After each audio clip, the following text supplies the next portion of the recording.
And I am back with another video, man, and this is actually Jujutsu Kaisen video, bro. Y'all wanted, videos about Jujutsu Kaisen and One Punch Man. We gonna get to that as well, so just wait on that. All right, but we about to get into the Jujutsu Kaisen characters explained. This is Gojo right now. We about to see what he's all about. You know what I'm saying? Everybody having him up. I know he got like some power called Infinity or something else. I'm not sure. But we finna find out what it is, man. Hey, let's get into this video. Ever since Gojo was introduced in the story, he has set himself apart from the pack by literally being untouchable and having a power that is just flat out on a different level than anyone else around him. Hey, right now, man. Hey, comment down below right now if I need to watch a Gojo fight and which one. Hit the like button and subscribe. Well, let's go. So when it came down to picking my first topic for this channel, you know I jumped on the opportunity to talk about this blindfolded badass. If you guys enjoy this video and want to see more Jujutsu Kaisen content on this channel, be sure to leave a like and maybe consider leaving a comment with who you'd like to see me talk about next. It'll only take a second, but it is a huge help for the channel, and honestly it might make me look a little bit better for Animac and Gojo video that you subscribe to my Uproar YT Proceed room. You know that old joke that Superman's powers are only limited to things that he has tried to do? Kind of implying that he could do anything because he seemed to develop any new ability he might need at whatever moment he needs them. Well, if you've watched any Jujutsu Kaisen, you might feel the same way about Gojo. We constantly hear just about every character speaking about him like he's some kind of god on Earth. And honestly, at times it feels like they aren't entirely too far off. In the first volume of the manga, we even received a profile for Gojo. He's really tall, 190 centimeters. The fuck? Hey, yo, who wrote this, bro? 28 years old. Okay, damn. Oh, okay. His face was regularly shown in, okay.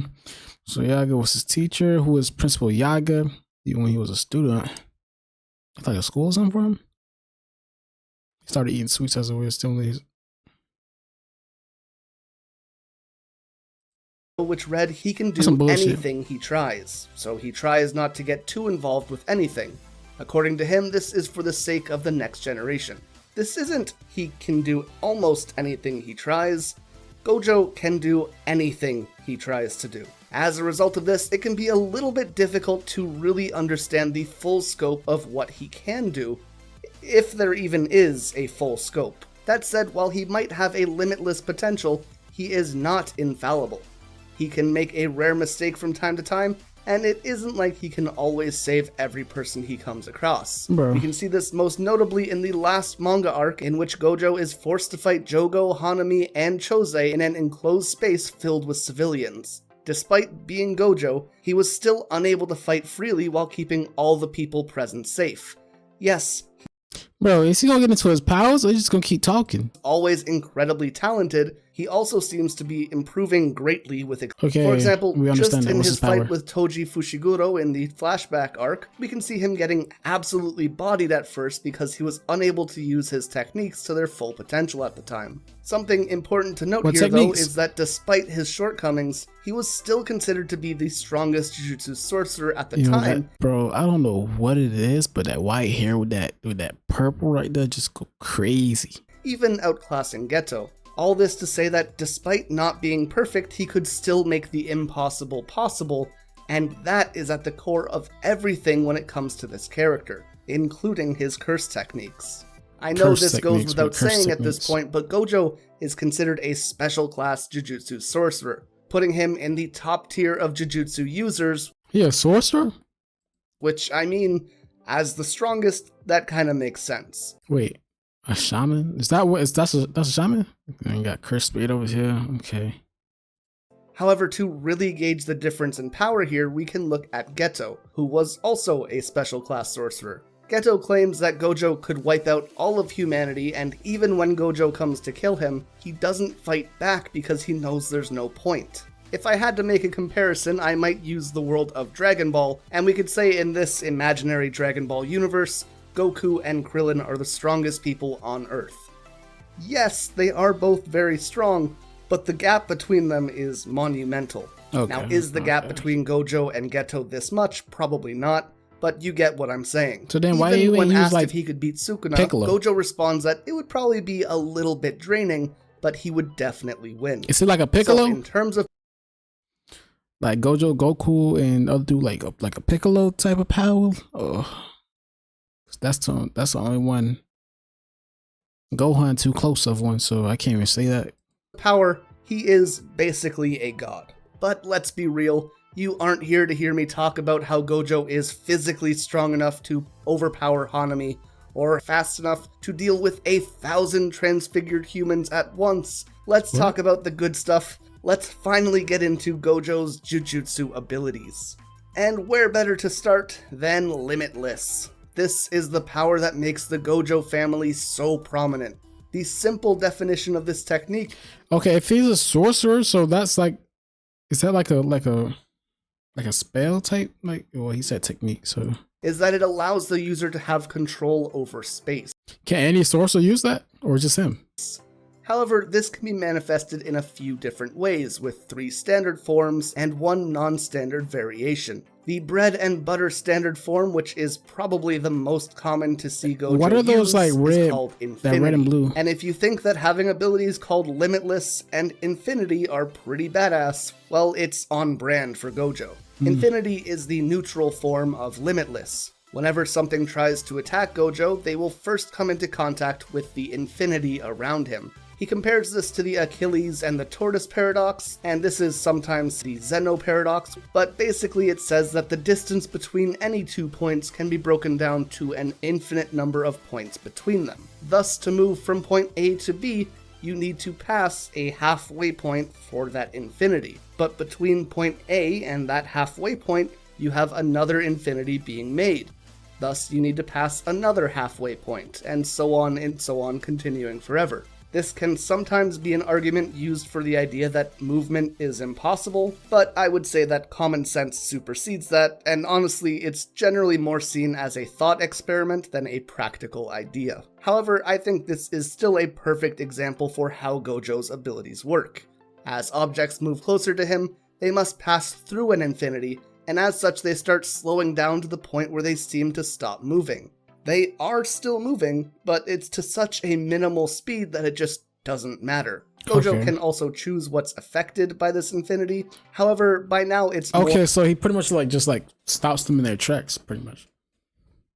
more or less automatic, being able to prioritize targets based on things like size, speed, weight, etc. He does mention that he eventually would like to be able to build it up to the point where things like poison can also be taken into account, and I think that's just about the only way you could make it more powerful. It's stated that this originally takes a lot of focus and puts Gojo's brain under a ton of stress. However, he uses a reverse curse technique.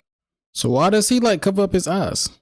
It's basically a mini healing factor that he keeps running constantly to circumvent this. Oh, okay. This way, as he uses the infinity and it wears down his brain, he's basically fixing it as it goes, creating a more or less infinite loop. Okay, but get to why he wear stuff on his eyes and shit.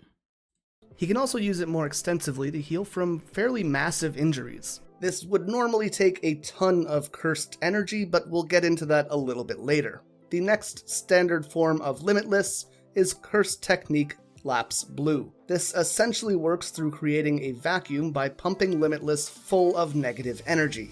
This allows him to draw anything in to a point of his choosing. Lapse can also be amplified to lapse maximum curse energy, output blue. Rather than simply drawing things in, Gojo essentially makes a mini black hole that pulls in all matter. This can be moved to any point that Gojo chooses, and can crush just about anything that comes into contact with it. And that brings us to Limitless's final standard form, Curse Technique Reversal Red. This is Bro, do y'all think Goku can get past his infinity? Dang, that's tough. I mean, Goku did shake the infinite void, so it's infinite. I can't get past it. Oh no. effectively the opposite of blue. Rather than Opposite using of blue. negative cursed energy to pull things in, He pushed things red out. Okay. uses positive energy to push things away with destructive force. This essentially gives him 3 amazing powers, with So he pretty much got like the Renegon type shit. Infinity effectively holding things in place, blue acting as a massive pulling force, and red as a devastating pushing force. But that brings us to the non-standard form of Limitless, being called Hollow Purple. By combining the pulling force of blue and the pushing force of red, Gojo creates a singularity that manipulates the fabric of space and annihilates anything it touches.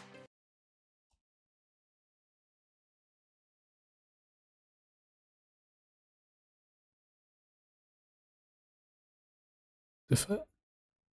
Why didn't he just make him God? I would love to say there's more to it than that, but it's basically a hyper beam made of black holes is the best way I can describe it, and if anything is touched by it, it's game over. Now these are all tremendously powerful abilities, if only there was some way to make sure that Gojo was able to hit his targets every time. And if you know the series at all, you know that this is of course a not so subtle transition to the topic of Gojo's domain expansion called Unlimited Void. Now, like all domains, this has the base feature of ensuring that all attacks within it will hit their targets. However, Gojo's domain's unique trait is that those within are forced to experience an overload of information and stimulation which causes them to be unable to move or react to the world around them. What? In the fight in Tokyo, Gojo uses a 0.2 second domain which takes non-sorcerers 2 months of rehab to fully recover from with the overload. And now he got genjutsus. Okay. That they experienced. Even Jogo, who is a special class curse, was Bro, I'm telling y'all, bro, he got the Renegon with some more shit. Essentially paralyzed while within it. Now, it's also important to note that he seems to be able to turn off the effects for those within that he chooses, or at least for those he's in contact with when he creates Ultimate Void, which is why we saw Itadori seemingly unaffected by it. And finally, we have the trait which makes Gojo as special as he is, this being the 6 eyes. We don't have a very full or comprehensive understanding of what this entails yet, however, we do have bits and pieces of it. At the very least, we know that the 6 eyes allows a massive reduction in energy consumption, meaning what does that mean?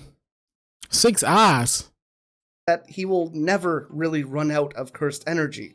It's unclear if this actually makes things cost 0 cursed energy, or if it's just a microscopic amount, but at the very least it allows Gojo to use these over-the-top amazing abilities like Unlimited Void or Hollow Purple, or on a more base level, the healing required to keep infinite running non-stop. The 6 eyes also seems to enable Gojo to see how much cursed energy a target has. And all of these traits combine to make Gojo an absolute monster when it comes to the cast of Jujutsu Kaisen, easily being able to overwhelm any opponent he comes across. As he said himself, he is the strongest.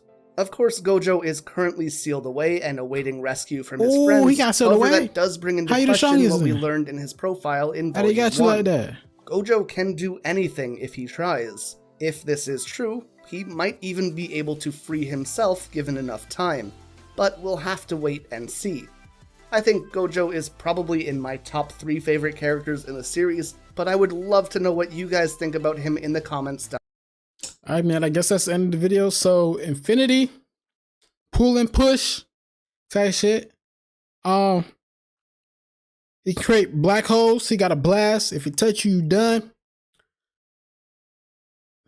Some shit called 6 eyes. Where for that mean? He wear blindfolds. I don't know what the fuck going on. Could y'all help me in the comments figure out what's going on? Why he wear blindfolds? That's what I'm confused about. Like, why does he wear blindfolds? What's up with his eyes? What's the 6 eye thing? Pretty much he got like a Renegon type shit and some more shit. Yeah, and I'm gonna catch y'all next video, man. The like button coming down below, like I said, man. What fight I should watch with him? Because I heard like he be fighting. I heard he be boxing. All right, so let me know what fight I should watch in the comment section down below. Subscribe, man. And that's the end of the video. I'll see y'all the next one, man. Peace.